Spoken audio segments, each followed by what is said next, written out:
began in January of last year, and we formed the team and identified who would be on the team, and then participated in dozens of simulations with the launch team out at KSC, and then also here at mini sims with the flight ops team. And so exercising team communication within our own MER team, and also communicating with the flight controllers, communicating with the launch control team.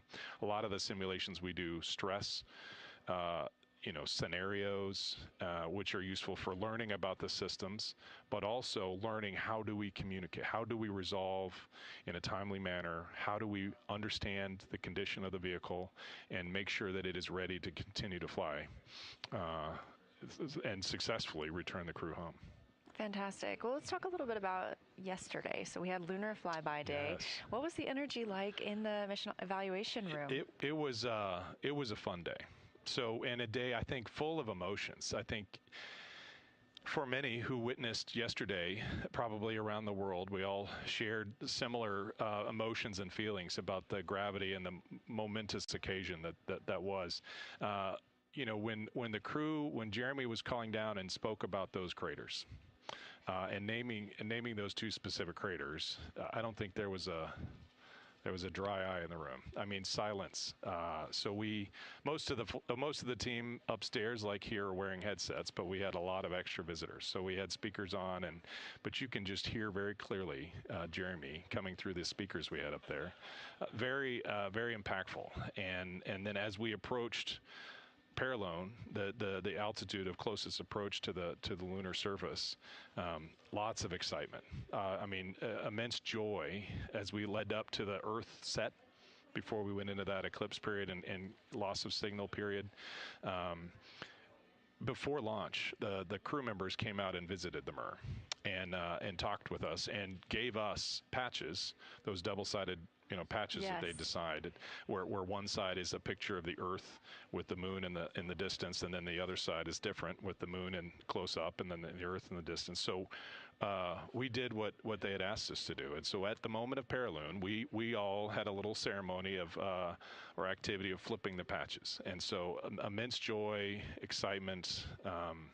It was pretty fun. And then as we knew we would get signal back as Orion continued to fly on the other side of the moon, and we knew we would get comm back with the Earth, intense focus. Really wanted to make sure, what is that vehicle looking like once we got comm back with them.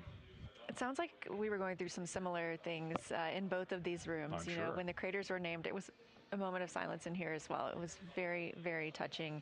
And we also have those double-sided patches, and we got to show those yesterday on the broadcast, and we had our own moment of getting to turn those around. So it was a very fun day here as well, and I'm glad to hear that you had that in the MER too. Yeah. So now that we're through Lunar Flyby, we're officially on the journey home. Yeah. How do you feel about the rest of this mission and coming down and coming to splashdown? Yeah, this mission is not over until we get the crew back. So the MER team has extreme focus right now. There are a lot of things that the crew members are doing themselves in the cabin to prepare for this journey home, and we are also watching the spacecraft, and it's really mindful that we are. Houston for smoke detector.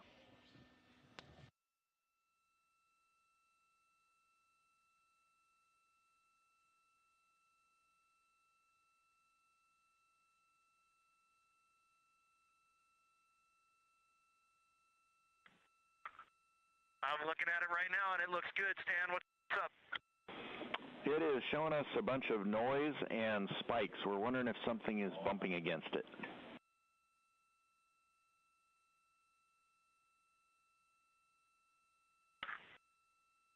We were just setting up for a photo in the cabin, but I do not think we have hit it, so that would be abnormal. Christina's checking it. There is one charging cable near it that she's re-anchoring now, but nothing is really in the way of that thing.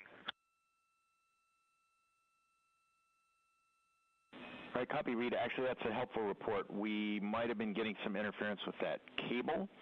We'll keep an eye on it.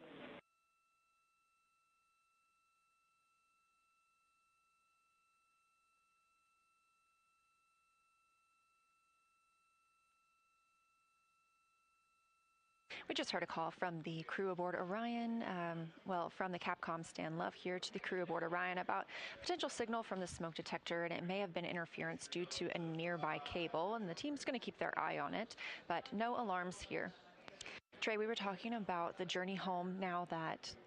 And integrity, we are no longer seeing that noise on the smoke detector, so we're suspecting interference from that cable.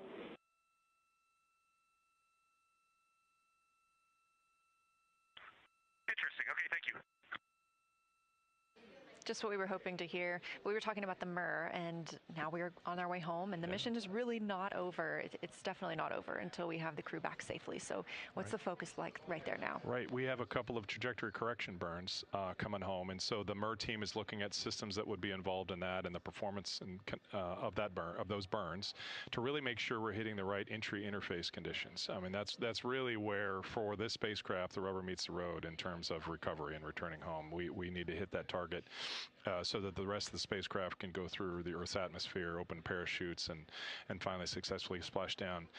So the MUR team is looking at that. We're worked through a handful of different different anomalous conditions on the spacecraft. I think the crew is doing very hard in the space, working through different things in the spacecraft and their own day, their own schedule. And so we're watching that, but really all eyes towards entry interface. Well, we're looking forward to seeing them under good main parachutes and splashing down. Absolutely. And one last thing, I'm very honored to get to tell this story, but I want to make sure people know that this story goes so far beyond just this room and the crew. And do you have anybody that you want to give a shout out to? Yeah, so the MUR team upstairs in this building, we have dozens of people every shift, round the clock. But we have other locations. So we have people, I'd like to say hello to the people outside of this building that support the team that I'm responsible for. So we have dozens of people in Denver at a facility Lockheed Martin has. We have dozens of people outside of Amsterdam in the Netherlands, where the European Space Agency has a similar remote site. So for the people who are there, I'd like to say thank you, because we're drawing upon all of the expertise. And that Artemis expertise is really all over, I have a lot of different individuals that come to my mind, too many to mention here right now for a specific shout outs. But to be honest, there are moments in this mission that I will look back and realize the successes we had were really because of the many people and the necessity for us to work together and solve those problems together, which is, I think, largely what Artemis is about. It's really about going to the moon, but it's also about doing so together.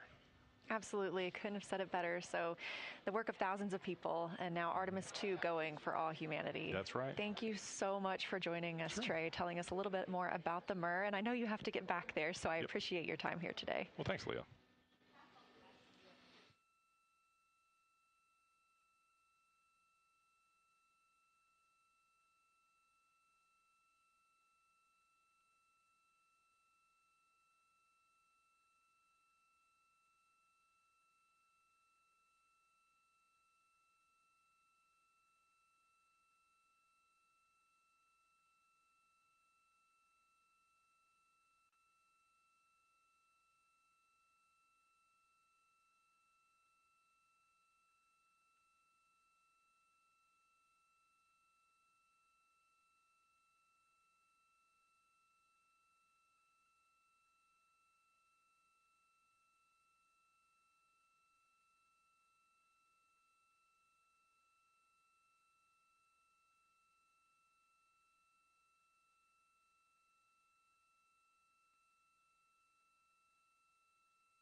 Integrity Houston, 2 items. Number 1 for 12.2.2509, orbit burn execution plus X flange heaters are on and prop avionics are configured.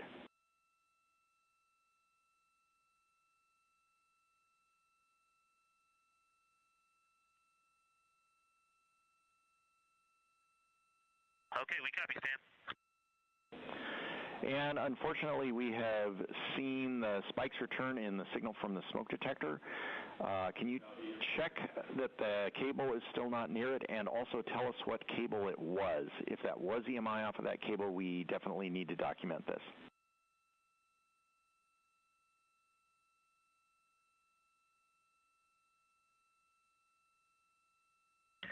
Stan, thanks for keeping an eye on that. Nothing is near the smoke detector right now. The only cable that was an unconnected HDMI cable that goes from cameras, to the encoder.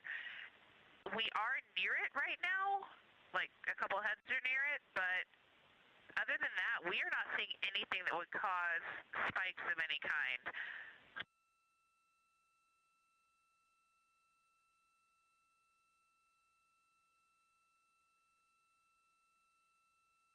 All right, copy. Thanks for that information. We're still scratching our heads down here.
We're live in the Artemis Mission Control Room here at Johnson Space Center in Houston, Texas, and you are looking at a live view of Earth.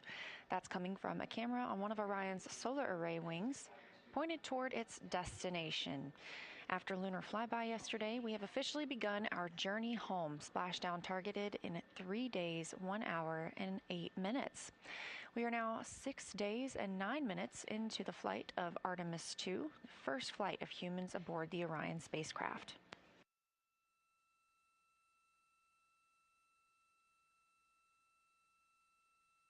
We heard some calls earlier about potential noise or pings on the smoke detector. There are no alarms going off, obviously, on the smoke detector, and the crew sees nothing out of the norm aboard the spacecraft, so teams on the ground are trying to figure out where that interference might be coming from.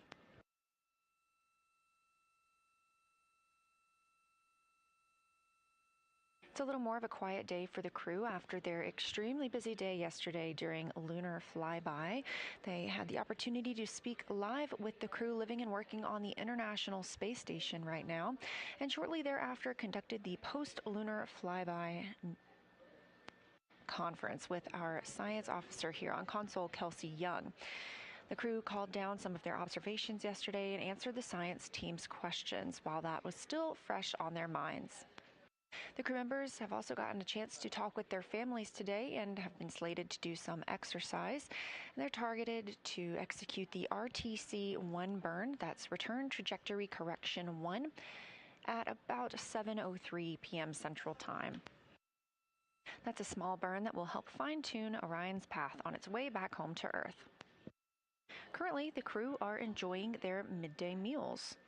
On the menu today are some soups. We've got split pea soup, potato soup, turkey tetrazzini, beef patty, tortillas, spicy green beans, vegetarian chili, grilled chicken, tomatoes and eggplant, apples and spice, macaroni and cheese, and some mango salad, as was mentioned in that ISS ship-to-ship call earlier, and some more coffee.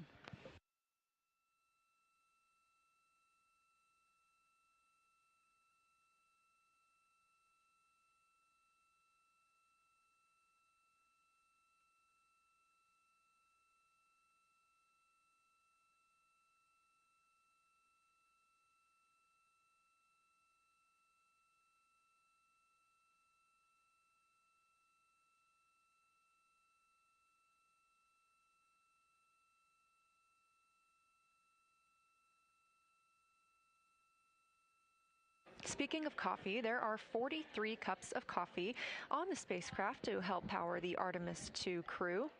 I mentioned tortillas as well. There are 58 tortillas on the spacecraft. Tortillas are often used in place of bread when we're talking about Orion or the International Space Station. Ready for photo TV. Go ahead for photo TV.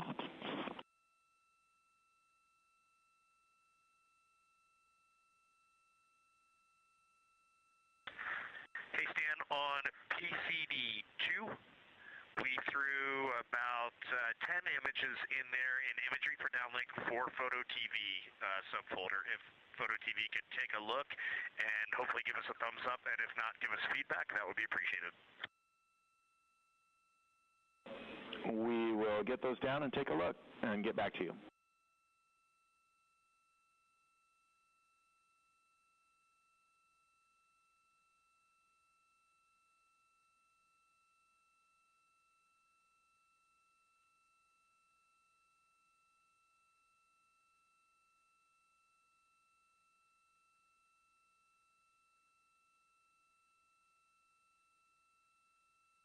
That call from Commander Reed Wiseman down to Capcom Stan Love here in Mission Control Houston about some photos that they are sending down. We continue to get photos from the crew aboard Orion, and you can see all the latest ones on NASA social media. That is at NASA or at NASA Artemis, and you can also find those at images.nasa.gov.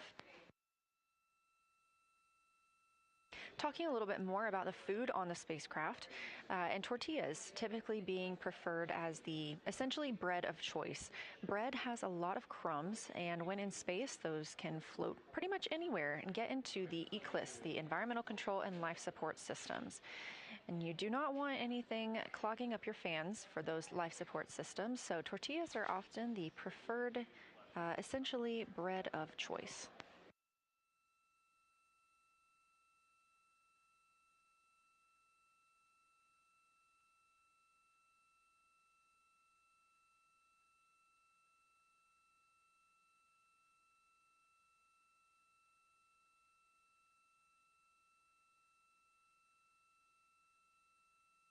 Again, this is a live view from the Orion spacecraft, and you can track Orion at any time by visiting nasa.gov/track-Artemis. That's our ARROW website, which stands for Artemis Real-Time Orbit website. It's a very useful tool telling you exactly how far Orion is away from Earth and the Moon. Currently, the spacecraft is 226,586 miles away from our blue planet, there on your screen.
Again, this is Artemis Mission Control at Johnson Space Center in Houston, Texas.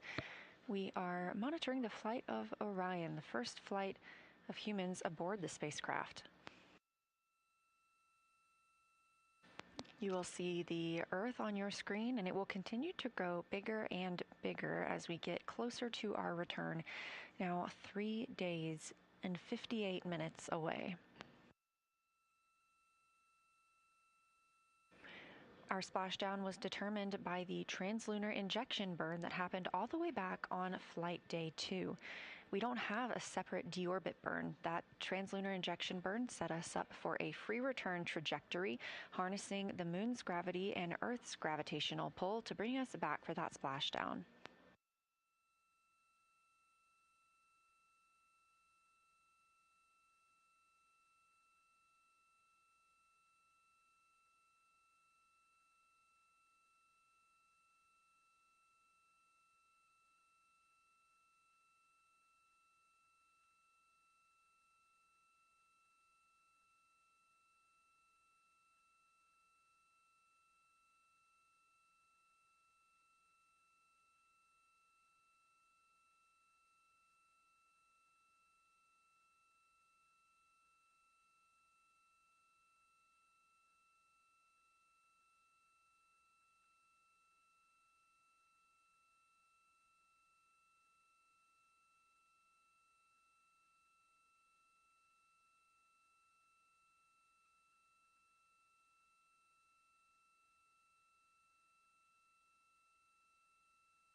This is Artemis Mission Control at Johnson Space Center in Houston, Texas.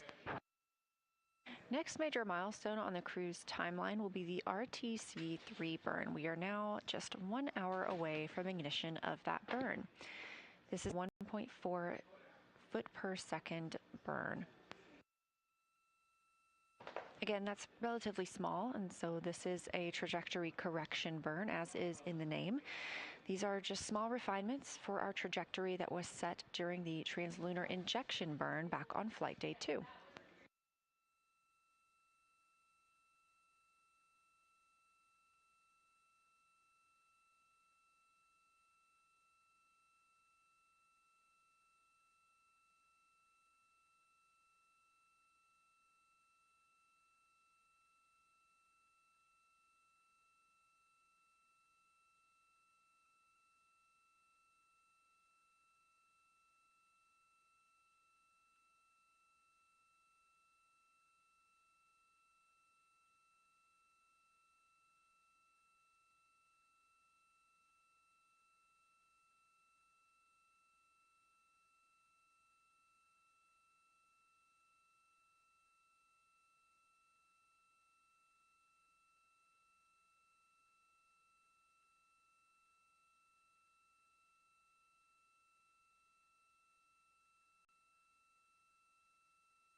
Checking in from Artemis Mission Control here at Johnson Space Center in Houston. We are now a mission elapsed time of 6 days and 36 minutes since the launch of Artemis II. Our crew members, Reed Wiseman, Victor Glover, Christina Cook, and Jeremy Hansen, are living and working aboard the spacecraft as the first crew to fly aboard Orion. They're testing all spacecraft systems and conducting other demos to help prepare for future missions to the moon.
Integrity Houston, 2 minutes to starfield maneuvers, and we have a couple of other words for you.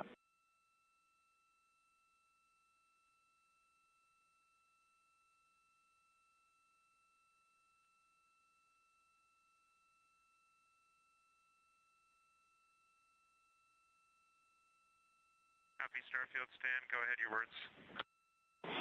All right, late call SM prop helium ISO valves are configured. The aux branch 1 will remain closed. There is no change to the burn plan or to the pad. However, right after the burn, we're going to change the active burn plan to the plan in slot 4, which is nominal PLS RTC last.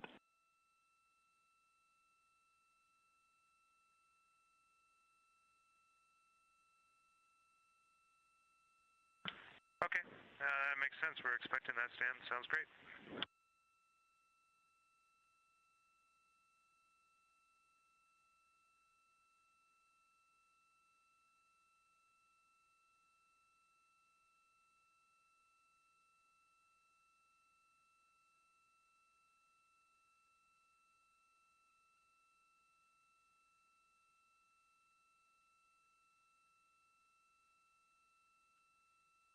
Welcome back. We are still here. They are in space.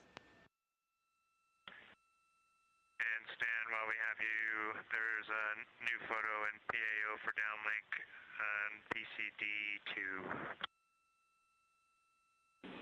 Copy. We'll go look for the photo on PCD2.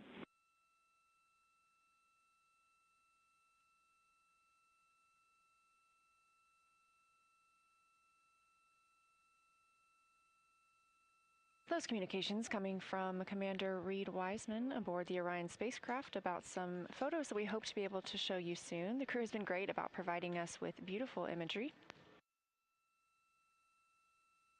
You can find those images at images.nasa.gov.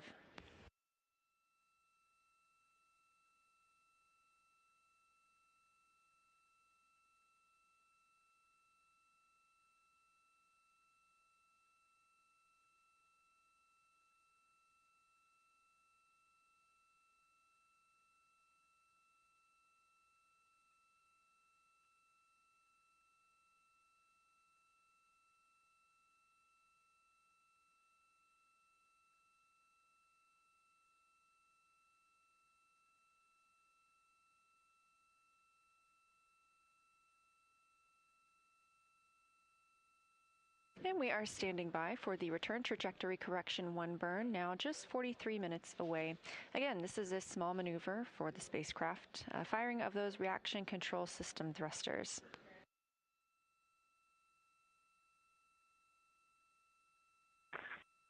Houston Integrity, are we okay for secondary purge line?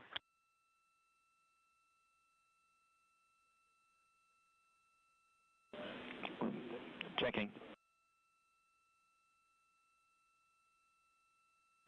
And Integrity, we are go for secondary line.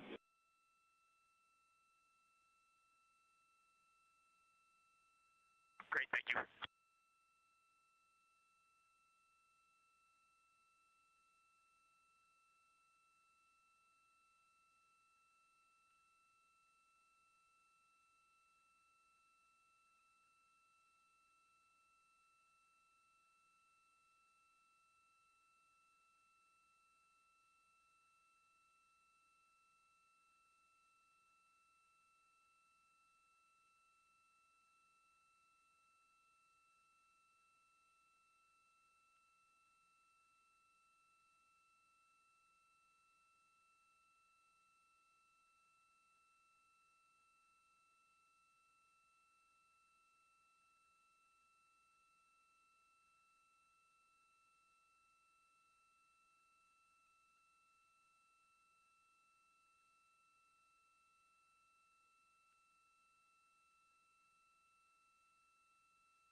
You're looking at a live view from the Orion spacecraft and a camera mounted on one of its solar array wings.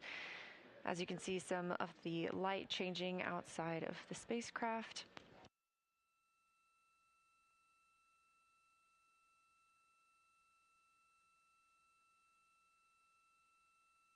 These cameras are exactly what we used to observe lunar flyby yesterday, and of course we got some beautiful images down from the crew inside the Orion spacecraft.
Integrity Starfield, maneuvers complete.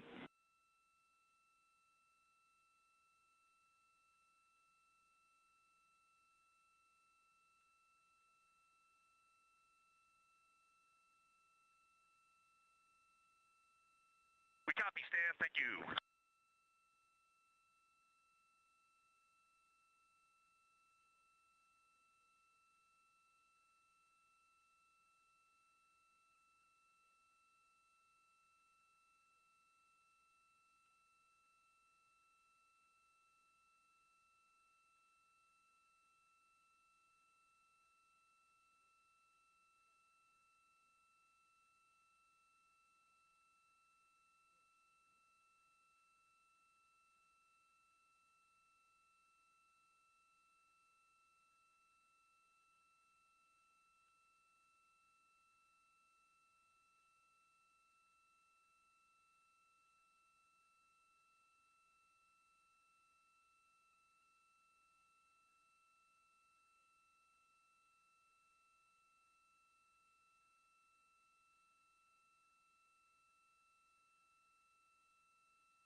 Live here in Mission Control Houston, where teams are continuing to monitor the flight of Orion, coming up on the return trajectory correction burn 1. This is, again, a very short burn. It'll be 1.4 feet per second. And that's coming up in about 31 minutes. Before then, the team here on the ground will have a final burn conference with the crew.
If you've been watching throughout the day, you can tell this is a little more of a quiet day for the crew. We are preparing for this burn now coming up in 30 minutes, but the crew had an extremely busy day yesterday and therefore got some time off, especially scheduled for after this burn. The crew woke up at about 10:35 a.m. Central Time, got into their post-sleep period before moving into their daily planning conference, talking with teams on the ground. Integrity, we see good targeting. Go to burn the onboard. Also, MCC has pulled go for RTC-1. And a reminder, there's a 1-hour forward link LOS right about the time of the burn, so we can watch but not call or command during that period. And correction, we're still assess and go for the burn. Okay, that sounds good, Stan. Then we'll plan on just closing out 12.2.2509 as per the burn plan, and we'll talk to you on the other side of that burn then, or after that loss of return, or loss of forward. Roger. Stand by for final go.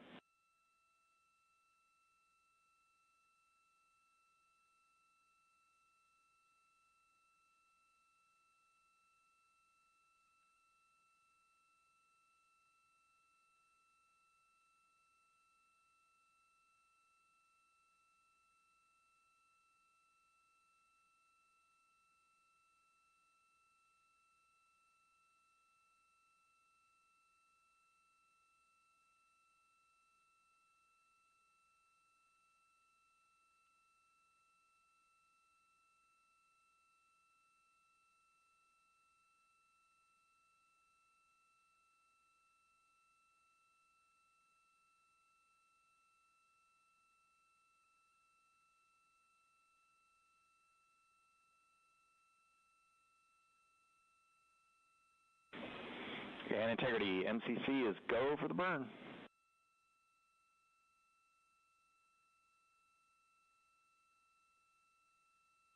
Okay, we copy, you're still go, and we're go up here.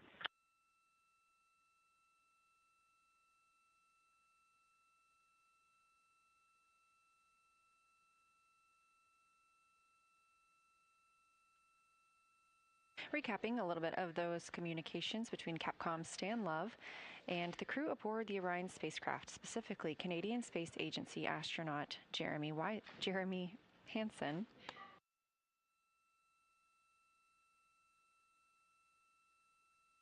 Ground team confirmed that we are go for the RTC-1 burn, return trajectory correction 1, coming up in 27 minutes.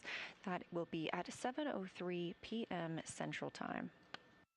Again, a very small fine-tuning of the spacecraft's trajectory ahead of splashdown, now 3 days and 17 minutes from now.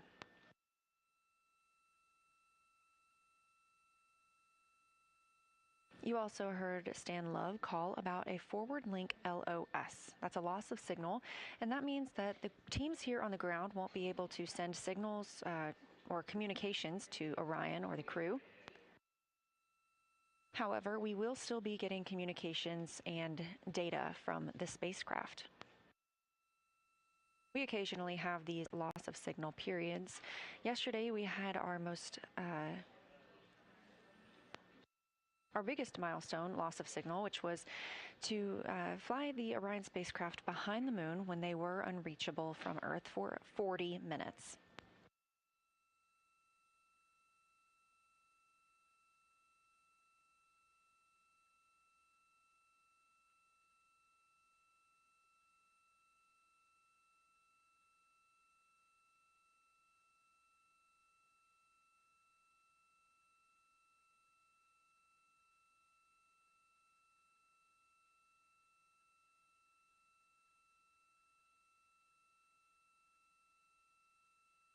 But again, recapping the crew's day, they had their daily planning conference with the team, getting a read on any of the spacecraft systems and asking any questions before they started their workday.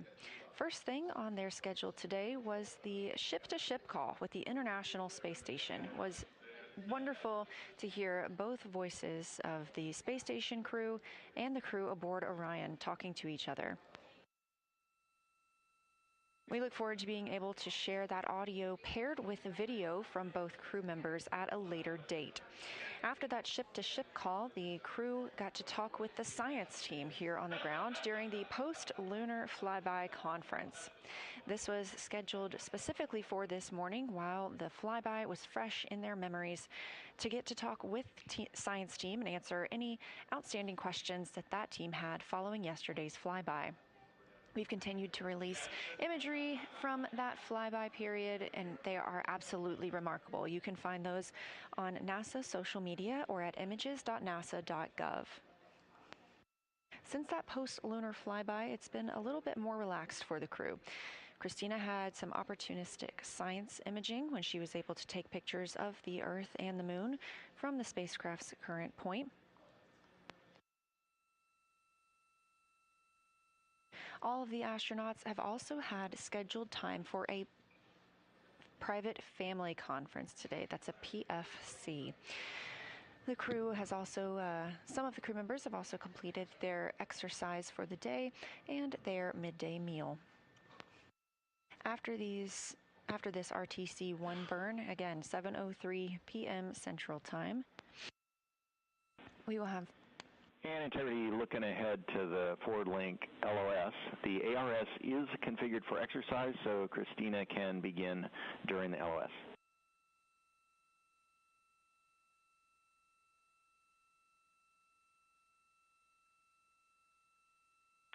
Okay, we understand that, and she will follow the procedure and safe massage before she starts.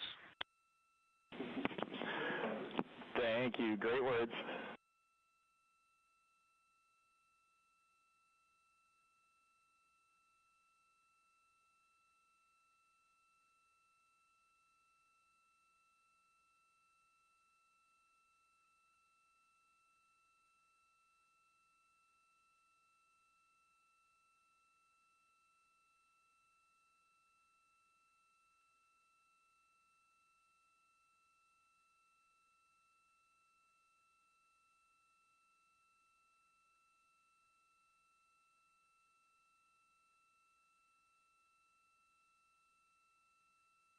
before that crew call, just remarking that the astronauts that have not exercised yet today will do that later this afternoon. And not much else on the timeline for the crew today. Again, getting some well-deserved rest following their very busy lunar flyby day.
Looking ahead to the crew's timeline tomorrow, flight day 8, some of the timeline does shift around as this is the first flight of humans on this spacecraft, and we are learning exactly what we need to test while on board.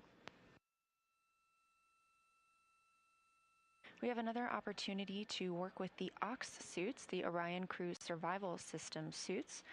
We had the crew suit up in those just a couple of days ago, and obviously this is a major part of the mission because the crew launches in these suits as well as splashes down in them. So figuring out how to put them on and take them off in space, especially in the event of any sort of a cabin depressurization in which these suits would become essentially a private spacecraft, allowing the crew to have a breathing environment for 6 days. It's very important to us to best understand how these suits work in that environment.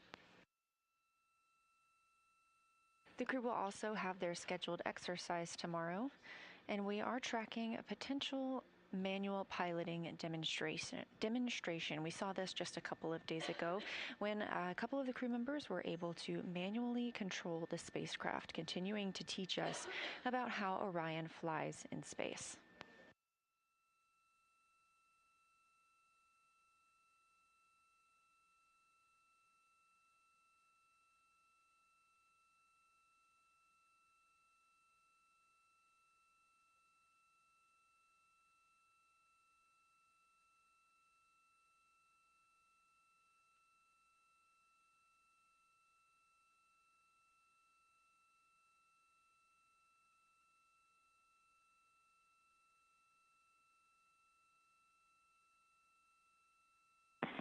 Integrity tank pressures are good for the burn.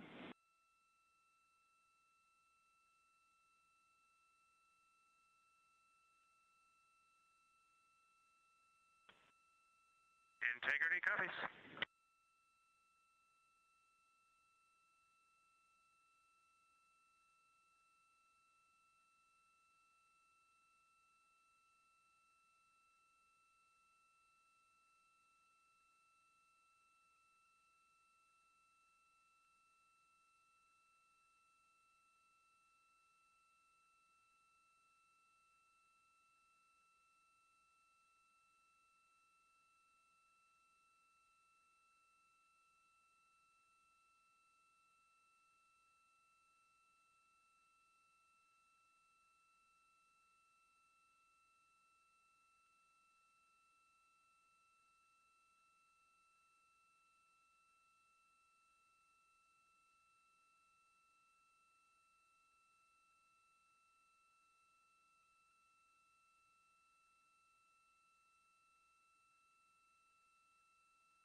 Recent calls from the ground to the crew letting them know that we've had good systems checks aboard the spacecraft. Of course, we remain go for that upcoming RTC-1 burn, return trajectory correction 1. These are such small burns that sometimes they are canceled. We did see that on the way out. These were called outbound trajectory correction burns before we got to the moon, and we canceled the first 2 of those. They were just deemed unnecessary due to the current trajectory aboard Orion. We also see that sometimes when our crew members are flying to the International Space Station, the trajectory will be precise enough that they can forego some of those burns. However, we did opt into the last outbound trajectory correction burn, and we're opting into this return burn as well.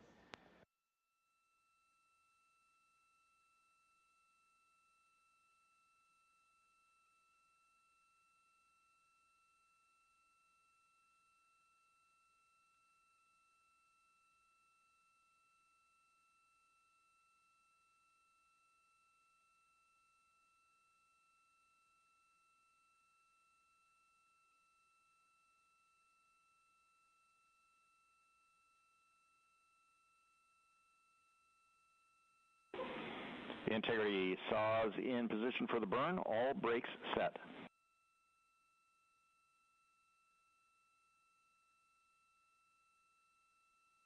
Okay, we show the same Stan.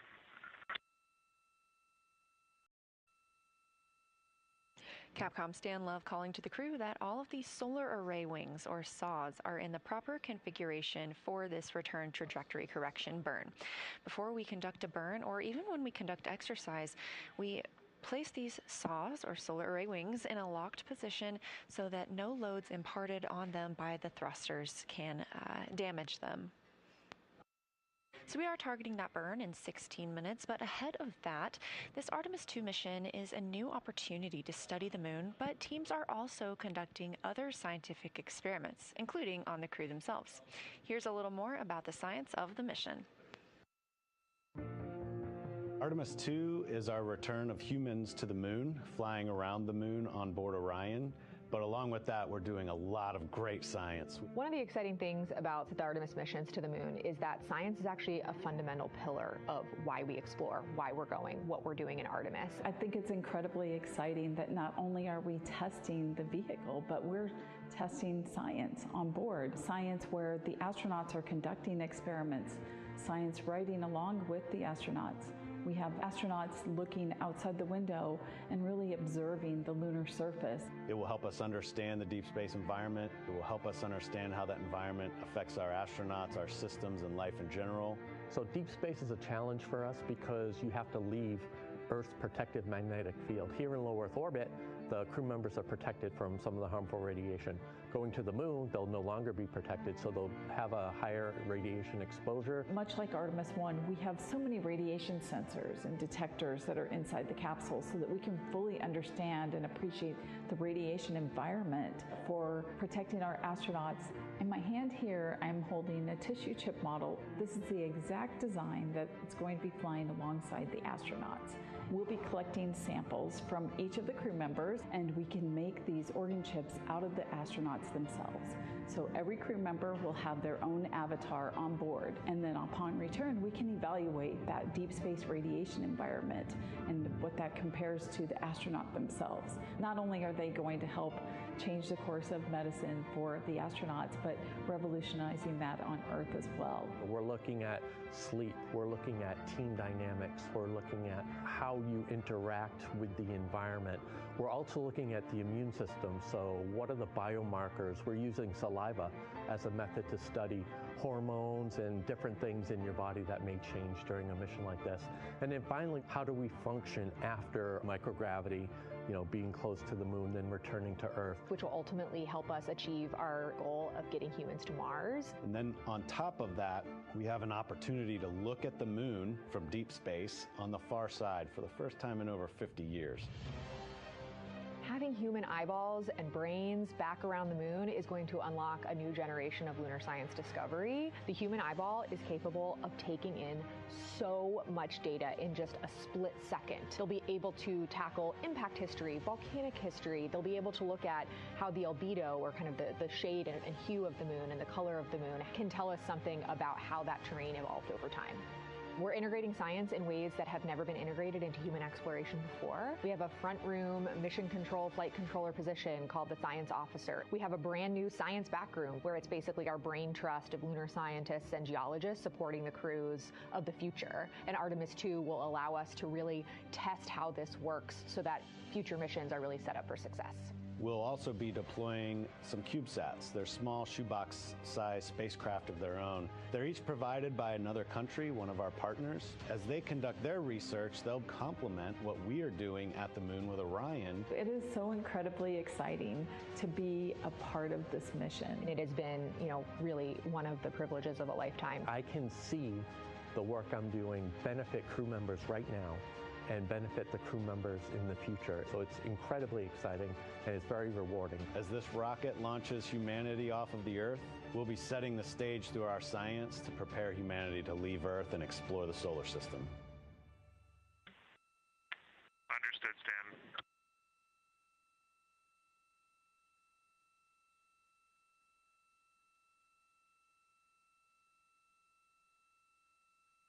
Live here in the Artemis Mission Control Room, we are 11 minutes away from the RTC-1, Return Trajectory Correction 1 burn.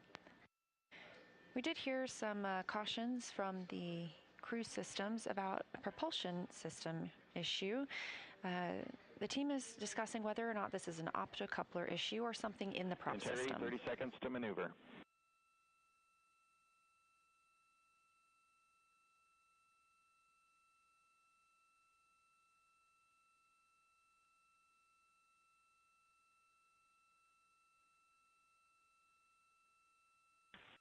Okay, integrity copies.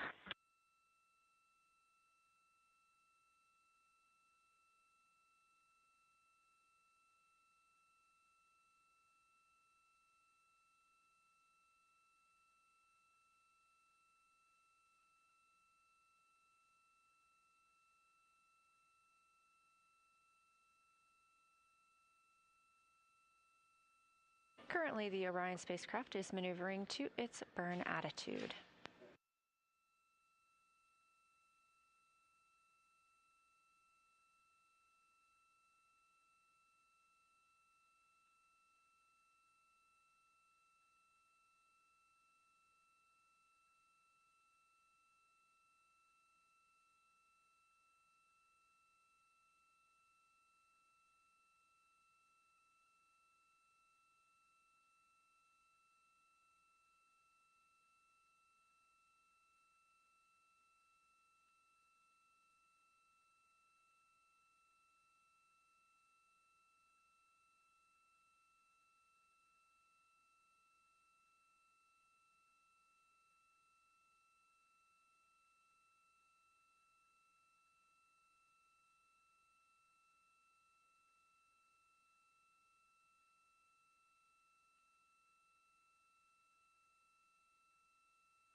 This view on your screen is a visualization of the Orion spacecraft and its current position. You can see those attitude maneuvers.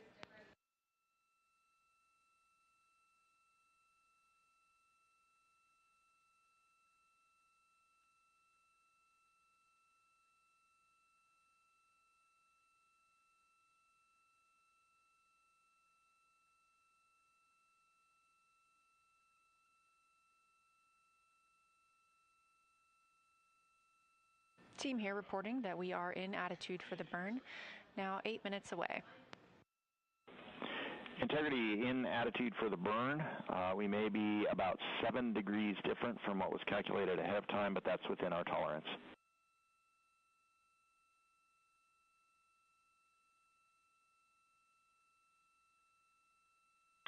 Okay, copy.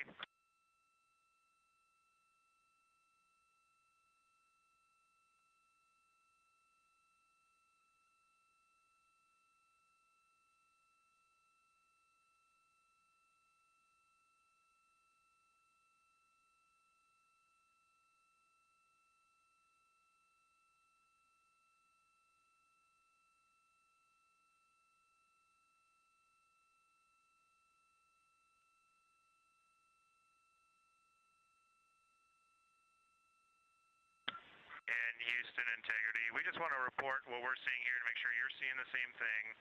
So ox helium isolation valve 1 was closed and inhibited prior to the caution and warning. And then it seemed that when ox helium isolation 2 closed and fuel helium isolation valve 1 closed and were inhibited, that is when the caution and warning started.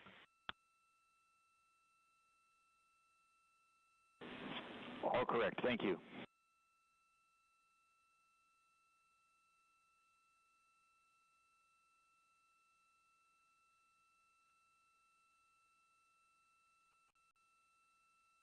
And integrity, we had a branch swap. We thought we had inhibited the fitter. Evidently not. We're still evaluating.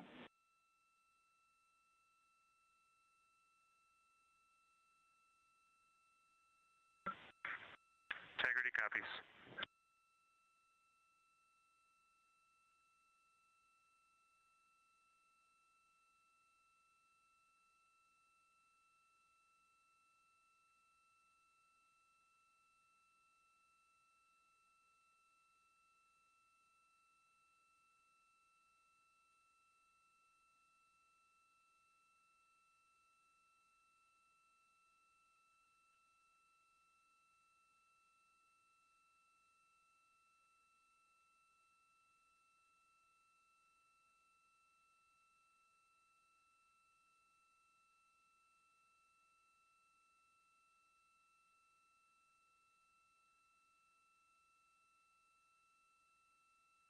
We are now 5 minutes, 28 seconds from the return trajectory correction 1 burn.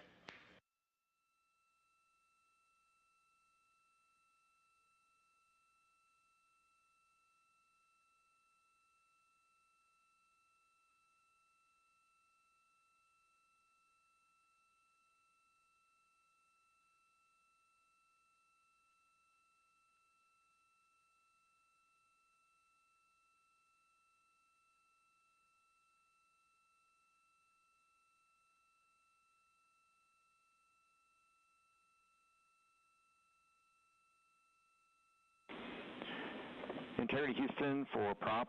After the burn, we'd like the valve reconfig per the procedure, and recall that's been edited so that you won't touch the branch 1 aux. We will have 2 PRUs to recover later. We'll do that after the forward link LOS.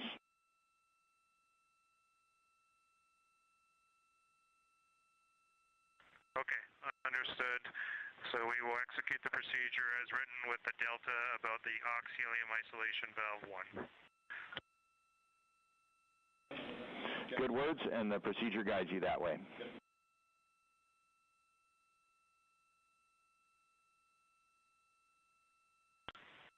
Thank you, Stan.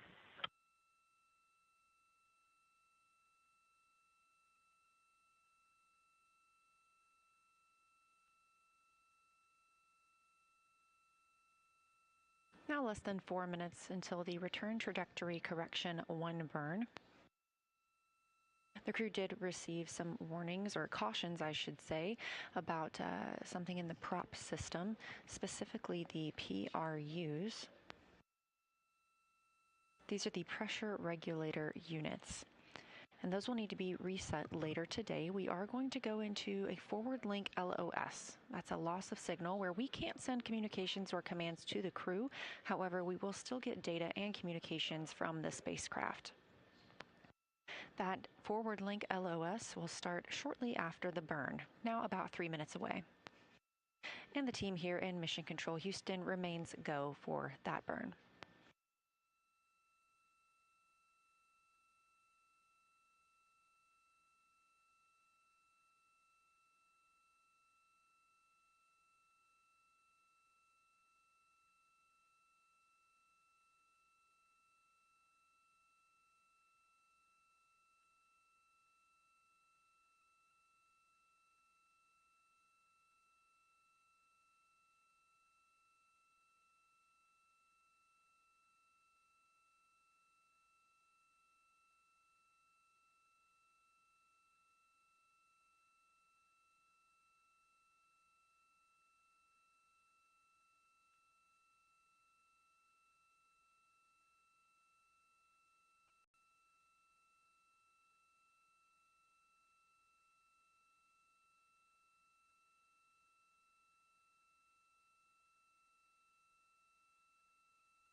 Now 2 minutes away from the return trajectory correction burn.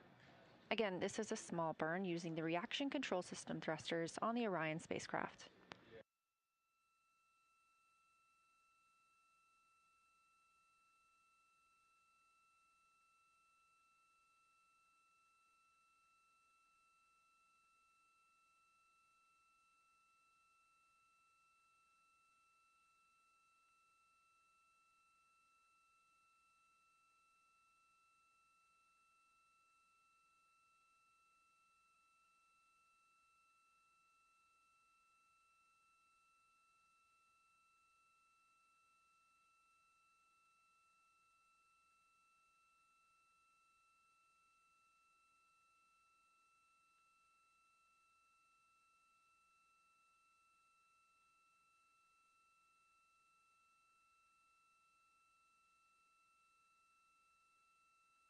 One minute away from the return trajectory correction burn.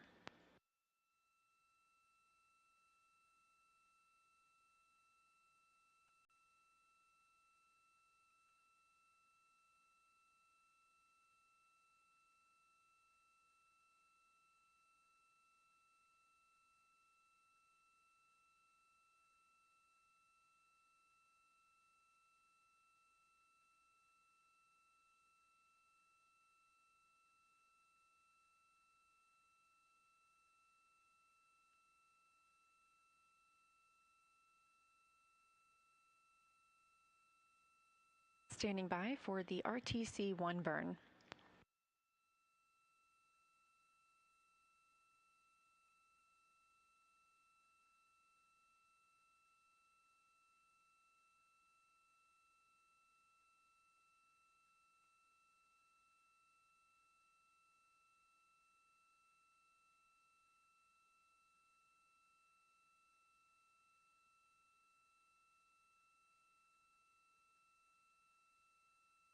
We have ignition and 4 good engines and good control.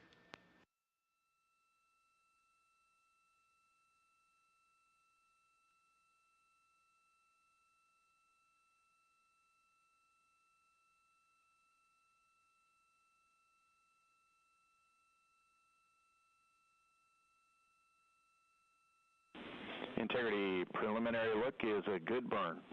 Still assessing. 40 seconds to LOS.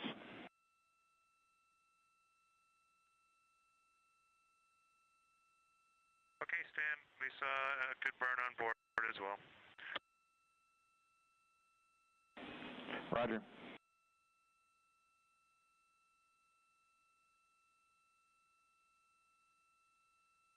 Confirmation from the crew that they also saw a good return trajectory correction 1 burn coming at 7:03 p.m. Central Time. This view coming from the spacecraft, looking down at the European service module and the solar arrays.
Again, we just conducted the RTC-1 burn. That's Return Trajectory Correction 1.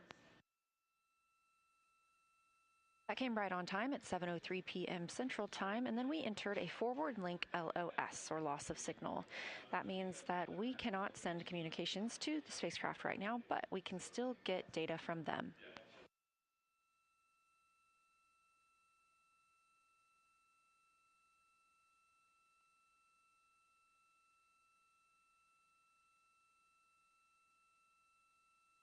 Again, a very quiet day for the rest of the day for this crew. They will have some opportunity to exercise. There will be another private family conference. And that's about it before the crew steps into their private medical conference, or PMC, before they get to sleep tonight. We schedule these private medical conferences occasionally throughout a flight so we can have them check in with the teams here on the ground and report how they are feeling while in space.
Use and integrity RHC stow is complete, and we're proceeding through the prop valve reconfiguration with your comments in mind.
This is Artemis Mission Control. Again, we are in a temporary loss of signal forward link with the spacecraft, meaning we can't send communications or commands to them, but we still get their data. As you can see, we are now over 53,680 miles away from the moon. We are here as part of the Orbit 1 shift, and that's about 10,000 miles farther than we were upon arrival earlier today.